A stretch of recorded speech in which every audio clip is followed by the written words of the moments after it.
കോൺഗ്രസിന് ഒരു സാമുദായിക സംഘടനയുമായി അകലമില്ലെന്ന് കെ മുരളീധരൻ പറഞ്ഞു. രമേശ് ചെന്നിത്തലയും AK ആന്റണിയുമായുള്ള കെ സുധാകരന്റെ കൂടിക്കാഴ്ചയ്ക്കിടെ രാഷ്ട്രീയ വിഷയങ്ങൾ ചർച്ചയായിട്ടുണ്ടാകാമെന്നും കെ മുരളീധരൻ പറഞ്ഞു. നമുക്ക് കെ മുരളീധരന്റെ പ്രതികരണം ഒന്ന് കേട്ടുവരാം. അല്ല, രണ്ട് കാര്യങ്ങളാണ് സംസാരിക്കാൻ വന്നതാണ്. ഒന്ന്, പിന്നെ കെ കരുണാകരൻ ഫൗണ്ടേഷൻ്റെ കെട്ടിട നിർമ്മാണത്തിൻ്റെ കാര്യങ്ങൾ അവലോകനം ചെയ്യാനും അതിൻ്റെ വർക്ക് പെട്ടെന്ന് തുടങ്ങാനുള്ള സംവിധാനങ്ങളെയും കുറിച്ച് ആലോചിക്കാനാണ് വന്നത്. അതോടൊപ്പം തന്നെ ഇന്നലെ ചാനലിൻ്റെ പ്രവർത്തനങ്ങളെക്കുറിച്ച് സംസാരിക്കാൻ ചാനൽ അധികൃതരും അവിടെ ഉണ്ടായിരുന്നു. ഈ രണ്ട് കാര്യങ്ങൾക്കുമാണ് വന്നത്, അല്ലാതെ മറ്റ് വിഷയങ്ങളൊന്നുമില്ല. പിന്നെ സ്വാഭാവികമായിട്ട് തൃശ്ശൂരിൻ്റെ വിഷയം കൂടെ ഞാൻ അദ്ദേഹത്തിൻ്റെ ശ്രദ്ധയിൽപ്പെടുത്തി.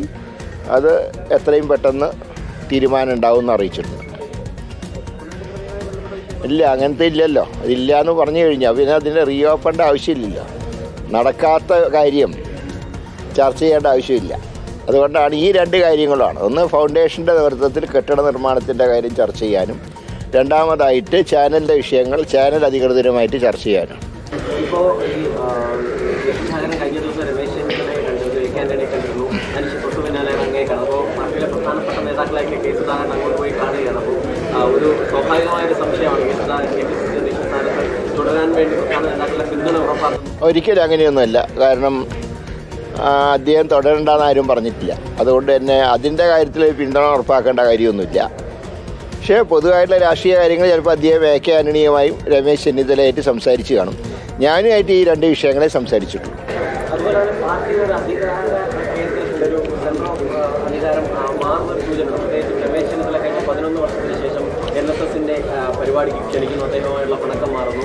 SNDPയുടെ പരിപാടിക്ക് രമേശ് ചെന്നിത്തല ക്ഷണിക്കുന്നു. അങ്ങനെ രമേശ് ചെന്നിത്തല കൂടുതൽ കരുത്തനാകുന്നു. പക്ഷെ അങ്ങനെയല്ല. സാമുദായിക സംഘടനകൾ അവർക്ക് ഒരു പരിപാടിക്ക് അവർക്ക് ഇഷ്ടമുള്ളവരെ ക്ഷണിക്കുക, അത്രയേ ഉള്ളൂ.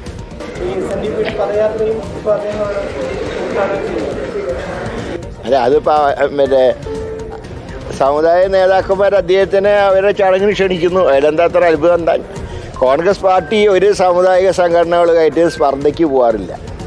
അവർ ഞങ്ങളെ വിമർശിക്കുമ്പോഴും ഞങ്ങൾ തിരിച്ചൊന്നും പറയാറില്ല. പക്ഷെ പാർട്ടിയുടെ നയം, ആ നയത്തിൽ ഉറച്ചു നിന്നുകൊണ്ടാണ് ഞങ്ങൾ മുന്നോട്ട് പോകുക. അപ്പോൾ അതിൽ ചിലപ്പോൾ അവർക്ക് എതിർപ്പുണ്ടാകുമ്പോൾ ചർച്ച ചെയ്ത് പരിഹാരം ഉണ്ടാക്കാൻ ശ്രമിക്കും. അത് സാധാരണയാണ്. അതല്ലാതെ അവർ ഓരോ വർഷവും ഓരോ ആളുകളെയാണ് മുഖ്യാതിഥിയായിട്ട് ക്ഷണിക്കാറ്. ഇപ്പോൾ NSSൻ്റെ പരിപാടിയിൽ ഓരോ വർഷവും ഓരോ ആളുകളെയാണ് മുഖ്യാതിഥിയായിട്ട് ക്ഷണിക്കുക. ഇപ്പോൾ ഒരു വർഷം ക്ഷണിച്ചാൽ അടുത്ത വർഷം ക്ഷണിക്കാറില്ല. എന്നാൽ ചടങ്ങിൽ എല്ലാവർക്കും പങ്കെടുക്കാം. ഞാൻ 90 ജനുവരി 2-ാം തീയതി ഞാനും പങ്കെടുത്തിട്ടുണ്ട്, MP ആയ ഉടനെ.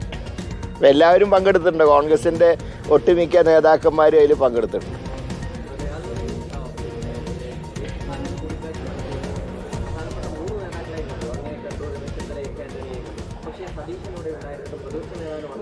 അല്ല, അവർ തമ്മിൽ എപ്പോഴും കാണാറുണ്ടല്ലോ.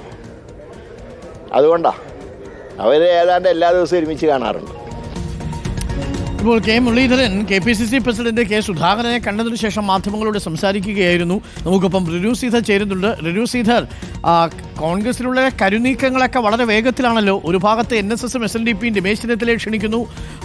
AK ആന്റണിയും രമേശ് ചെന്നിത്തലയും KPCC പ്രസിഡന്റ് കെ സുധാകരനെ കാണുന്നു. ഇപ്പോൾ കെ മുരളീധരനും കെ സുധാകരനെ കാണുന്നു. കരുനീക്കങ്ങൾക്ക് വേഗം കൂടിയിട്ടുണ്ടോ റിനു ശ്രീധർ?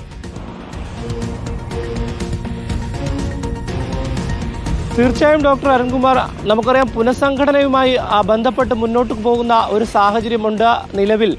കെ സുധാകരൻ വീണ്ടും അധ്യക്ഷ സ്ഥാനത്തേക്ക് എത്തുമോ എന്നുള്ളതാണ് ഏറ്റവും പ്രധാനപ്പെട്ട ഒരു കാര്യം. പക്ഷേ ഇപ്പോൾ കെ മുരളീധരൻ പറഞ്ഞത് അത്തരമൊരു കാര്യങ്ങളൊന്നും തന്നെ ചർച്ചയായിട്ടില്ല.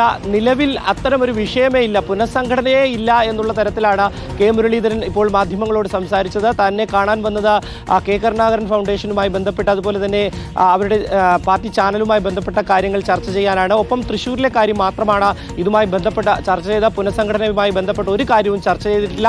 അത് ചർച്ച ചെയ്യേണ്ട ആവശ്യമില്ല. കെ സുധാകരനെ അധ്യക്ഷ സ്ഥാനത്ത് നിന്ന് മാറ്റുന്നതുമായി ബന്ധപ്പെട്ട ഒരു തരത്തിലുള്ള തീരുമാനങ്ങളോ ചർച്ചകളോ നിലവിൽ കോൺഗ്രസിനകത്ത് ഇല്ല എന്നുള്ളൊരു കാര്യവും അദ്ദേഹം സൂചിപ്പിക്കുന്നുണ്ട്. ഇന്നലെയാണ് അദ്ദേഹത്തെ കാണാൻ വന്നത്. കഴിഞ്ഞ ദിവസങ്ങളിൽ AK ആന്റണിയും രമേശ് ചെന്നിത്തലയുമായും ഇദ്ദേഹം കെ സുധാകരൻ കൂടിക്കാഴ്ച നടത്തിയിട്ടുണ്ട് എന്നുള്ളതാണ്. അതിൽ ചില രാഷ്ട്രീയ വിഷയങ്ങൾ ചർച്ച ചെയ്തേക്കാമെന്ന് ഇദ്ദേഹം പറയുന്നുണ്ട്, മുരളീധരൻ പറഞ്ഞു വെക്കുന്നുണ്ട്. നിലവിൽ അദ്ദേഹം ഈ രമേശ് ചെന്നിത്തലയുടെ ഒരു ഉയർത്തെഴുന്നേൽപ്പിനെ കുറിച്ച് ചോദിക്കുമ്പോൾ അദ്ദേഹം കരുത്തനായി മുന്നോട്ട് വരുന്ന ഒരു കാര്യത്തെക്കുറിച്ച് സംബന്ധിച്ച് ചോദിക്കുമ്പോൾ കൃത്യമായി അതിന് മറുപടി നൽകുന്നുണ്ട്. രാഷ്ട്രീയ അല്ലെങ്കിൽ ഈ ജാതി സംഘടനകളൊക്കെ തന്നെ അവരെ വിളിക്കുന്നത് അവർക്ക് ഇഷ്ടപ്പെട്ട നേതാക്കളെയാണ്, അതുകൊണ്ട് പരിപാടിയിൽ പങ്കെടുക്കാൻ വിളിക്കുന്നത് മാത്രമാണ്, അല്ലാതെ മറ്റൊരു തരത്തിലും അതിനെ വ്യാഖ്യാനിക്കേണ്ട ആവശ്യമില്ല.